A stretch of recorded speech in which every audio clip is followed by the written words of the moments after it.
अगर इस दिन आपको संतान नहीं है, आप चाहते हैं संतान की प्राप्ति करना, तो आप भगवान श्री हरि की आराधना कर उनको दूध में केसर डालकर उनकी अभिषेक करें और फिर जितना ज़्यादा हो संतान गोपाल मंत्र का जप करें तो संतान की प्राप्ति अतिशीघ्र होती है। भगवान को नारियल और बादाम विशेष तौर पर प्रिय है, इसीलिए अगर आप भगवान को एक पानी वाला नारियल और थोड़े से बादाम अर्पित कर दें तो आपकी जो भी मनोकामना है वो पूर्ण हो जाती है, आपके अधूरे कार्य पूरे हो जाते हैं।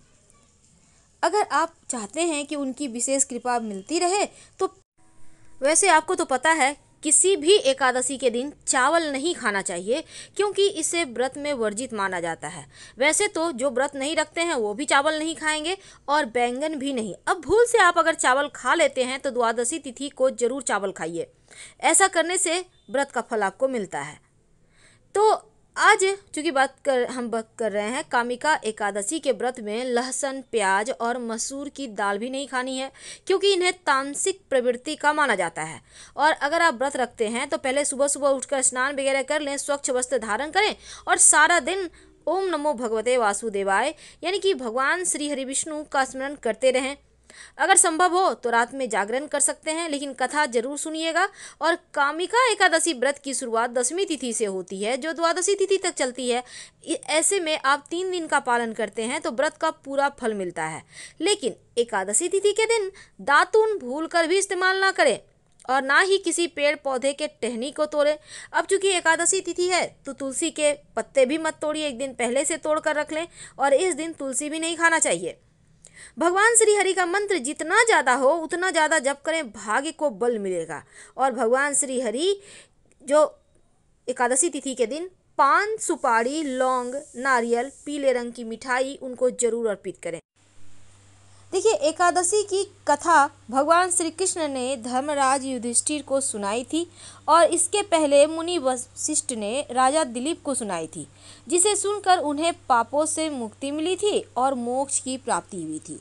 लेकिन इस दिन पूजा पाठ कैसे करेंगे, इसके पहले जानिए कि सुबह सुबह उठकर पूरे घर की सफाई करके घर के मुख्य दरवाजे पर आम के पत्तों का या अशोक के पत्तों का बंधनवार, जिसको हम तोरण कहते हैं, लगाइए। इसके बाद आप भगवान श्री हरि की पूजा करने के निमित्त पूजा स्थान की साफ सफाई करें, लेकिन उसके पहले भगवान सूर्य को 1 लोटा जल में 1 चुटकी हल्दी डालकर अर्पित कर दें और फिर भगवान श्री हरि की पूजा आप कीजिएगा। चूँकि एकादशी तिथि के दिन बहुत ही खास शुभ संयोग में योग बनकर आया है, तो ऐसे में इस दिन सर्वार्थ सिद्धि योग भी है और इस व्रत में सर्वार्थ सिद्धि योग का होना बहुत ही दुर्लभ फल देता है। तो इस एकादशी से जीवन की समस्त परेशानियों से आप बाहर आ सकते हैं। एकादशी तिथि पर पीपल के पेड़ में जल अर्पित करने से इस दिन चूँकि पीपल के पेड़ पर भगवान श्री हरि विष्णु माँ लक्ष्मी का निवास होता है, तो आप 1 लोटा जल में थोड़ी सी मीठी वस्तु डाल कर जाइए और पीपल के वृक्ष में अर्पित कर दें। इससे भगवान श्री हरि और माँ लक्ष्मी दोनों ही प्रसन्न होंगे और जीवन की समस्त परेशानियों को दूर करेंगे। लेकिन अगर आपकी कुंडली में पितृदोष हो, अब पितृदोष आपको पता नहीं है लेकिन लक्षण से जान सकते हैं, जैसे कि घर में बरकत नहीं होना, अच्छा नहीं लगना, सूनापन लगना, संतान की प्राप्ति नहीं होना, वंश वृद्धि नहीं होना या फिर नौकरी रोजगार में परेशानियां, ये सभी लक्षण हैं पितृदोष के। अगर ऐसा कुछ हो तो पीपल के वृक्ष में 1 लोटा जल में 1 चुटकी काला तिल डालकर, अगर आप चाहें तो इसमें थोड़ा सा दूध यानी 2-4 बूंद दूध और थोड़ी सी मिश्री डालकर भी अर्पित कर सकते हैं। इससे पितृदेव प्रसन्न होते हैं और जीवन की समस्त परेशानियों से आपको बाहर निकाल लेते हैं। तो इस तरह से इस एकादशी तिथि के दिन शुभ संयोग में आप भगवान विष्णु माँ लक्ष्मी के साथ पितृदेवों को भी प्रसन्न कर पाएंगे। अब चूँकि दीपक का खास महत्व है, क्योंकि दिया जब आप जलाएंगे तो दिया घर के पूजा स्थान पर जब जलाइएगा तो घी का दिया होगा, इसमें लाल धागे की या मौली धागे की बाती होगी। एक लौंग रख दीजिएगा और पूजा कीजिए। लौंग आप चाहें तो बाती के बगल में भी रख सकते हैं ताकि लौंग जले तो इसकी खुशबू से घर का वातावरण सकारात्मक हो जाए।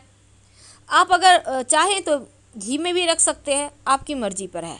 लेकिन जब आप पूजा कीजिएगा तो भगवान श्री हरि को पीले फल यानी कि केला, गेंदे का पुष्प, वगैरह अर्पित करें।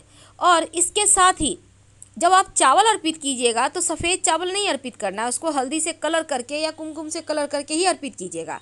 भगवान श्री हरि के माथे पर संभव हो तो मंजरी तुलसी की या तुलसी के 2 पत्ते जरूर सजा दें, वो बहुत प्रसन्न होते हैं। आप कुछ नहीं भी करते हैं, सिर्फ तुलसी की मंजरी या 2 पत्ते भगवान श्री हरि के माथे पर रख देते हैं तो आप उन सभी चीज़ों को प्राप्त करने के हकदार होते हैं जो भगवान श्री हरि आपको दे सकते हैं। जब आप तुलसी में जल अर्पित कीजिएगा तो जल अर्पित करते समय लोटे के जल में 1-2 बूंद, ज़्यादा नहीं, 1-2 बूंद दूध, 1 चुटकी हल्दी, थोड़ी सी मीठी वस्तु, ज़्यादा नहीं देना है, एकदम थोड़ा सा, और तुलसी के पेड़ में आप अर्पित कर दें। इसके बाद वहाँ पर आप ओम नमो भगवते वासुदेवाय का अनवरत जप करते रहिएगा। तो इस तरह से आप तुलसी की पूजा करें, भगवान श्री हरि को मनाएं। लेकिन जब आप श्री हरि की पूजा करेंगे तो एक सिक्का उनके पास जरूर अर्पित कर दीजिएगा। अगर आपने पहले से अर्पित किया हुआ है, पिछले बार एकादशी में या कभी भी पहले भी कर चुके हैं आप, तो उस सिक्के को संभाल के रखे होंगे, उसी सिक्के को फिर से अर्पित कर दें और फिर से उठाकर बाद में संभाल कर रख लें। यह सिक्का बीच बीच में रिचार्ज करते रहिएगा तो जीवन की मुश्किलें दूर होगी।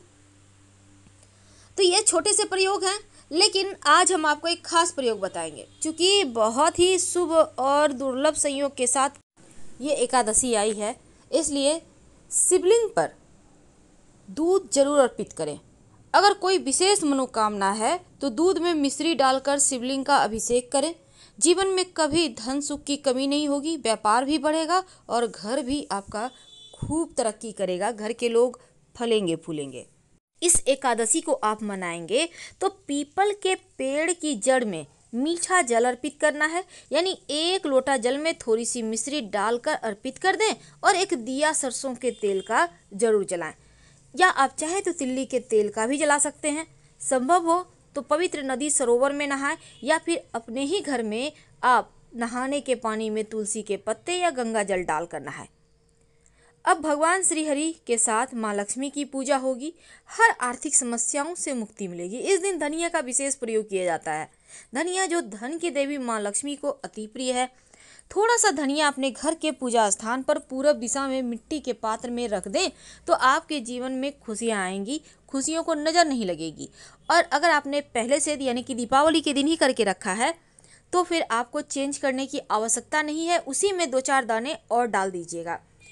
अगर आपने दीपावली पर धनिए का पौधा बो लिया है तो अच्छी बात, नहीं तो इस एकादशी की रात एक मिट्टी के बर्तन में आप दिया ले लीजिएगा नया वाला, एक सिक्का, थोड़ा सा धनिया और उसमें पानी डालकर रख दें। अगले दिन यानी कि द्वादशी तिथि पर अब इस सिक्के को उठाकर आप संभाल कर अपने पास पर्स में रख लें और जो धनिया है उसको अपने घर के गमले में आंगन में बो दें। जो पेड़ उगेगा प्रसाद के रूप में खाइएगा, बरकत होगी। ये पेड़ बताएगा कि आपके घर में कितना सुमंगल कार्य होंगे। अगर जीवन में धन की मुश्किल बहुत परेशान करे तब बिल्वपत्र के पेड़ के नीचे 2 मुखा दीपक जला दीजिएगा। शाम में घी का दिया होगा, दीपक में एक चावल का दाना होगा। अब मान लेते हैं आपके घर के ही सामने में बेल का वृक्ष है, तो ऐसे में आप वहाँ भी जला सकते हैं और वहाँ पर प्रार्थना जरूर कीजिएगा। जैसे कि आपको धन चाहिए, आप बहुत परेशान हैं, आपका स्वास्थ्य की समस्या है, जो भी है आपके घर परिवार में तकलीफ, बोलिए, जरूर बोलिए, क्योंकि बोलने से ही दुख कम होता है। तो वहाँ पर बोलिए, ये दिया जला दें और कुछ दिनों तक लगातार प्रयोग करें। जीवन की तमाम मुश्किलों से आसानी से बाहर आ जाएंगे और कोई भी ऐसा संकट नहीं होगा कि आपको छू पाएगा, परेशान कर पाएगा। तो आज अब हम आपसे विदा लेंगे। हर हर महादेव।